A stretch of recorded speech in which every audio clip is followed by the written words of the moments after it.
Hello guys, welcome back to my YouTube channel yes मिशड़ी we are success. और ये हमारा पार्ट 3 है। मैं एक वीडियो में पूरा कवर करा दूंगा। अभी मैं छोटे छोटे पार्ट करके बना रहा हूँ। कुछ वीडियो मैं लिखता हूँ तो कुछ में मैं डायरेक्ट मैं आपको नोट्स दे देता हूँ। ये सब आपके लिए IIT JEE लेवल की नोट्स हैं। वहीं पर मैं पढ़ा था तो वही आपको नोट्स दे रहा हूँ, ठीक है ना। तो ये सब लिखे हुए नोट्स हैं, लिखित एकदम बिल्कुल गारंटेड नोट्स हैं। और ये कक्षा 11वीं का हमारा जो चैप्टर 3 है, ओके, एक सरल रेखांकन है, उसका हमारा पार्ट 3 वीडियो है। हमारा पार्ट 1 और पार्ट 2 आपको प्लेलिस्ट में सभी वीडियो आपको प्लेलिस्ट मिलेंगे। मैंने सेकंड चैप्टर को भी कवर कर दिया, जिसका वीडियो आपको प्लेलिस्ट में मिलेगा, जाके देख लिए प्लेलिस्ट में। और हमारा पार्ट 3 है। और पार्ट 1 पार्ट 2 आपको आइकॉन के बटन में ऊपर जो आइकॉन है यहाँ पे दे देंगे, वहाँ पे देख लीजिएगा, नहीं तो प्लेलिस्ट में देख लीजिएगा। और आपको पूरा नोट्स ही रख के बना देंगे एक वीडियो में, दिक्कत नहीं लेना है।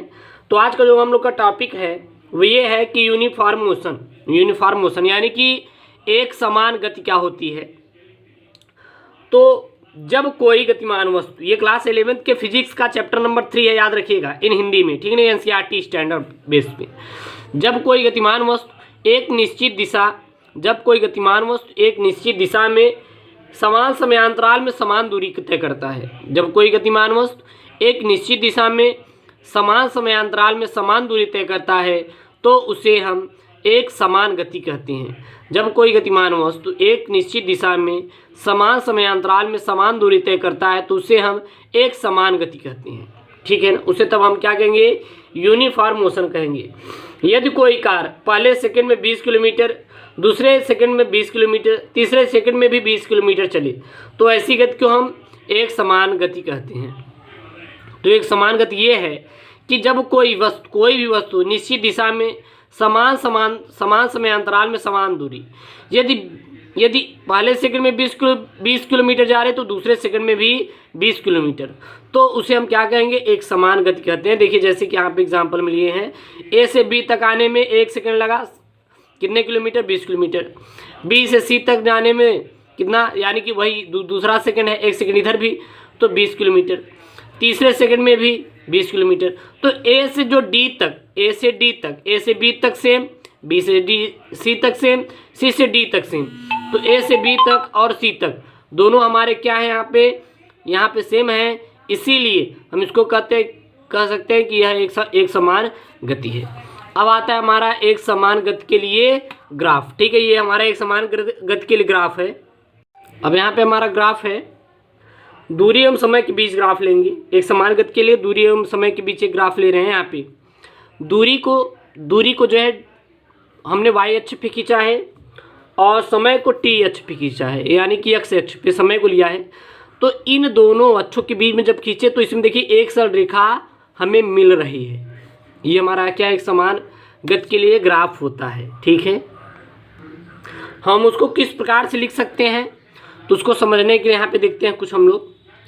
जब समय को x अक्ष पर एवं दूरी को y अक्ष पर लेकर एक ग्राफ खींचते हैं तो एक सरल रेखा मिलती है।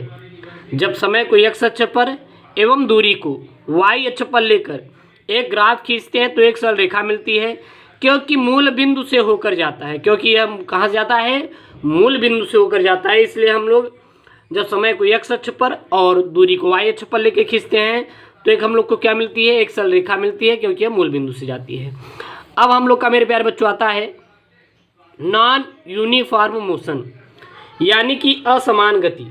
नॉन यूनिफॉर्म मोशन क्या होती है, असमान गति क्या होती है।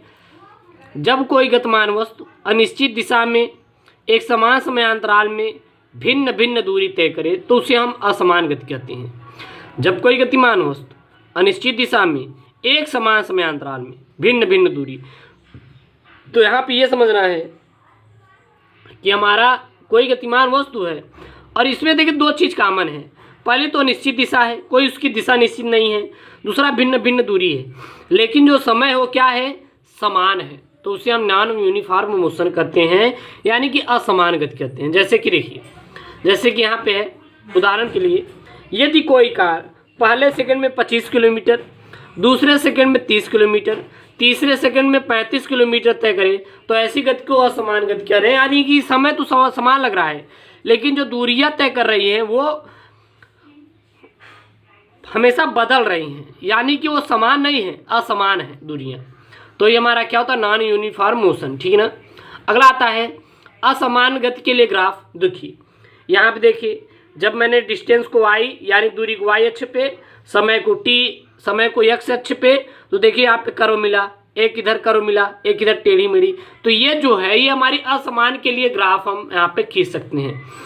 जब समय को x अक्ष पर एवं दूरी को y अक्ष पर लेकर ग्राफ खींचते हैं तो एक वक्री रेखा मिलती है जो कि मूल बिंदु से होकर जाती है। देखिए मूल ही बिंदु है ना, यहाँ पे पोल है, इस चीज को हम ध्रुव बोलते हैं। इसको क्या बोलते हैं, ध्रुव बोलते हैं, याद रखिएगा। ये ध्रुव है, यहाँ पे जो बीच वाला है हमारा मेन पॉइंट, ये हमारा मेरे प्यारे बच्चों ध्रुव कहा जाता है, ठीक है ना। अब आता है हमारा स्पीड यानी कि चाल। तो किसी वस्तु द्वारा एकांक समय में या 1 सेकंड में चली गई दूरी को चाल कहते हैं। किसी वस्तु द्वारा एकांक समय में या 1 सेकंड में चली गई दूरी को चाल कहा जाता है। किसी वस्तु द्वारा अनिश्चित दिशा में एकांक समय में चली गई दूरी को चाल कहते हैं। किसी वस्तु द्वारा एकांक समय में या फिर 1 सेकंड में चली गई दूरी को चाल कहते हैं, या फिर किसी वस्तु द्वारा अनिश्चित दिशा में एकांक समय में चली गई दूरी को चाल कहा जाता है। दोनों हमारा एक ही है। तो स्पीड के 2 उदाहरण, किसी वस्तु द्वारा एकांक समय में या 1 सेकंड में चली गई दूरी को चाल कहते हैं, या फिर किसी वस्तु द्वारा अनिश्चित दिशा में एकांक समय में चली गई दूरी को चाल कहते हैं। चाल एक हमारी क्या है, अदिश राशि होती है और चाल को u से प्रदर्शित करते हैं।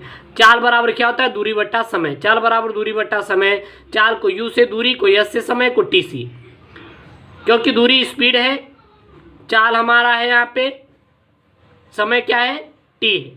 तो चाल बराबर दूरी बट्टा समय, याद रखिएगा, यानी कि u बराबर s अपान t। अगर हमें दूरी चाहिए, s चाहिए, तो t और u का गुणा कर देंगे, चाल इंटू समय, तो s बराबर ut हो जाएगा। यूनिट ऑफ स्पीड, स्पीड का मात्रक देखें तो mks में मीटर पर सेकेंड, mks में मीटर पर सेकेंड, cgs में सेंटीमीटर पर सेकेंड, fps में फुट प्रति सेकेंड, SI में किलोमीटर प्रति घंटा, SI में किलोमीटर प्रति घंटा होता है, याद रखिएगा। चाल बराबर दूरी और चाल बराबर लंबाई दोनों एक ही है, वही है, कोई इसमें हमारा प्रॉब्लम नहीं है, ठीक है ना। टाइप ऑफ स्पीड, चाल तो जान गए, किसी वस्तु द्वारा एकांक समय में या फिर 1 सेकंड में चली गई दूरी को चाल कहते हैं, या फिर किसी वस्तु द्वारा अनिश्चित दिशा में एकांक समय में चली गई दूरी को चाल कहते हैं। चाल एक अदिश राशि है, तो चाल के प्रकार भी होते हैं ना। तो चाल हमारे जो प्रकार के होते हैं, ये हमारे 4 प्रकार के होते हैं। चाल स्पीड कितने प्रकार के, 4 प्रकार के, 4 टाइप ऑफ स्पीड। पहला एक समान चाल, दूसरा असमान चाल, तीसरा औसत चाल, चौथा ताक्षणिक चाल। यानी कि पहला हमारा जो है वो है यूनिफॉर्म स्पीड, दूसरा क्या है नॉन यूनिफॉर्म स्पीड, तीसरा क्या है एवरेज स्पीड, चौथा क्या है, ये है हमारा ताक्षणिक चाल। तो ये हमारे कितने प्रकार के, यानी कि इन ट्रांसटेनस स्पीड हमारे 4 प्रकार के होते हैं आपकी स्पीड, ठीक ना। तो सर्वप्रथम हम लोग जानेंगे एक समान चाल, फिर जानेंगे असमान चाल, फिर जानेंगे औसत चाल, फिर जानेंगे हम लोग ताक्षणिक चाल। तो चाल कितने प्रकार के मेरे प्यारे बच्चों, 4 प्रकार के। चलिए देखते हैं, इसके डिटेल वाइज हम लोग देखना स्टार्ट करते हैं। यहाँ है मेरे प्यारे बच्चों, पहला जो है वो है हमारा यूनिफॉर्म मोशन यानी कि समान चाल। यूनिफॉर्म मोशन समान चाल क्या होता है, जब कोई गतिमान वस्तु किसी निश्चित दिशा में, जब कोई गतिमान वस्तु किसी अनिश्चित दिशा में एक समान समयांतराल में एक समान दूरी तय करे तो वस्तु की चाल एक समान चाल कहलाती है। जब कोई गतिमान वस्तु किसी अनिश्चित दिशा में एक समान समयांतराल में एक समान दूरी तय करता है तो वस्तु की चाल एक समान चाल कहलाती है। तो याद रखिएगा यूनिफॉर्म स्पीड क्या होता है मेरे प्यारे बच्चों, तो जब कोई गतिमान वस्तु किसी अनिश्चित दिशा में एक समान समयांतराल में एक समान दूरी तय करे तो वस्तु की चाल एक समान चाल कहलाती है। अथवा हम दूसरी परिभाषा, यदि कोई गतिशील वस्तु एक समान समयांतराल में एक समान दूरी तय करे तो वस्तु की चाल एक समान चाल कहलाती है।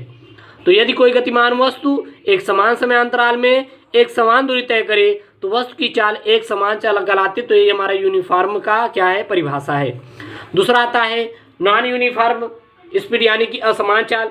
तो यदि कोई गतिमान वस्तु एक समान समयांतराल में भिन्न भिन्न दूरी तय करे, बात समझिएगा, यदि कोई गतिमान वस्तु एक समान समयांतराल में भिन्न भिन्न दूरी तय करे तो वस्तु की चाल असमान चाल कहलाती है। तो नॉन यूनिफॉर्म मोशन क्या होता है मेरे प्यारे बच्चों, स्पीड क्या होता है, तो यदि कोई गतिमान वस्तु एक समान समयांतराल में भिन्न भिन्न दूरी तय करे तो वस्तु की चाल असमान चाल कहलाती है। अथवा में यदि कोई गतिमान वस्तु किसी अनिश्चित दिशा में एक समान समयांतराल में अलग अलग दूरी तय करे तो वस्तु की चाल असमान चाल कहलाती है। यदि कोई गतिमान वस्तु किसी अनिश्चित दिशा में एक समान समयांतराल में एक समान दूरी अलग अलग दूरी तय करे तो वस्तु की चाल असमान चाल कहलाती है। ठीक है ना। फिर आता है तीसरा मेरे प्यारे बच्चों, एवरेज स्पीड। एवरेज स्पीड किसी वस्तु द्वारा एकांक समयांतराल में चली गई औसत दूरी को औसत चाल कहते हैं। किसी वस्तु द्वारा एकांक समयांतराल में चली गई औसत दूरी को औसत चाल कहा जाता है। तो एवरेज स्पीड क्या होता है, तो किसी वस्तु द्वारा एकांक समयांतराल में चली गई औसत दूरी को औसत चाल कहते हैं। अथवा में दूसरी परिभाषा, किसी वस्तु द्वारा चली गई कुल दूरी एवं वस्तु में जाने में लगा कुल समय के अनुपात को औसत चाल कहते हैं। तो औसत चाल क्या होता है, किसी वस्तु द्वारा एकांक समयांतराल में चली गई कुल दूरी को, कुल औसत दूरी को औसत चाल कहते हैं। अथवा में किसी वस्तु द्वारा चली गई कुल दूरी को, कुल दूरी एवं वस्तु के जाने में लगा कुल समय के अनुपात को औसत चाल कहते हैं। औसत चाल को यू बार से प्रदर्शित करते हैं। औसत चाल यू बार बराबर क्या होता है, औसत दूरी बटे समय। तो औसत चाल बराबर औसत दूरी एस बार बटे टी बार, यानी कुल इसमें रहेगा कुल समय। देखिए औसत चाल औसत दूरी कुल दूरी बटे कुल समय, ये हमारा औसत चाल का क्या है, फार्मूला है। इस पे मैं आपको सवाल भी करवाऊंगा, बिल्कुल आपको टेंशन उसन नहीं लेना, एक टेंशन नहीं लेना, ठीक है ना। यहाँ पे है औसत चाल बराबर क्या होता है, औसत दूरी बटा समय। यदि औसत दूरी चाहिए तो यू बार इंटू टी, यानी कि औसत चाल इंटू समय का गुणा कर दूं। तो औसत चाल बराबर वस्तु द्वारा चली गई कुल दूरी बटे वस्तु के जाने में लगा कुल समय, वही है you bar bar S1 S2 S3 जितना दूरी है अब बटे जितना समय लगा सबको जोड़ दो, फार्मूला हमारा बन जाएगा। अब हमारा यहाँ पे ताक्षणिक चाल। ताक्षणिक चाल, ताक्षणिक चाल क्या होता है मेरे प्यारे बच्चों, किसी निश्चित क्षण अथवा विशेष समय में गतिमान वस्तु की चाल, किसी निश्चित क्षण अथवा विशेष समय में गतिमान वस्तु की चाल ताक्षणिक चाल या फिर ताक्षणिक चाल कहलाती है, तात्कालिक चाल कहलाती है। यानी कि हम ताक्षणिक चाल किसे कहते हैं, किसी निश्चित क्षण अथवा विशेष समय में गतिमान वस्तु की चाल ताक्षणिक चाल या फिर तात्कालिक चाल कहलाती है। ताक्षणिक चाल बराबर क्या होती है, लिमिट में इसको लेते हैं, लिमिट में डेल्टा एस अपान डेल्टा टी, और डेल्टा टी हमारा क्या है, जीरो, टेंड्स टू जीरो हम लेंगे यहाँ पे। यू बराबर क्या हो जाए, डी एस अपान डी टी, ठीक है ना। और डी एस अपान डी टी क्या है, एस के सापेक्ष टी का अवकलन गुणांक। तो ये हमारा क्या है, आपका ताक्षणिक चाल। तो इसमें मेरे प्यारे बच्चों हम लोग ने बहुत सारे, जैसे कि एक समान गति, असमान गति चाल, औसत चाल, ताक्षणिक चाल, असमान चाल, एक समान चाल के बारे में डिस्कशन कर लिया है। नेक्स्ट वीडियो में, नेक्स्ट टॉपिक में आपको कवर करेंगे वेलोसिटी, वेग क्या होता है। तो ये हमारा क्लास 11th की एनसीईआरटी का, प्योर एनसीईआरटी का हिंदी मीडियम में हमारा प्यारा सा तीसरा टॉपिक रहा, तीसरा हमारा पार्ट है। सभी पार्ट आपको हमारे प्लेलिस्ट में मिलेंगे। ओके दोस्तों, थैंक यू, जय हिंद। वीडियो अच्छा लगे तो शेयर सब्सक्राइब जरूर करिएगा और लाइक जरूर कर दीजिएगा, भूलिएगा मत।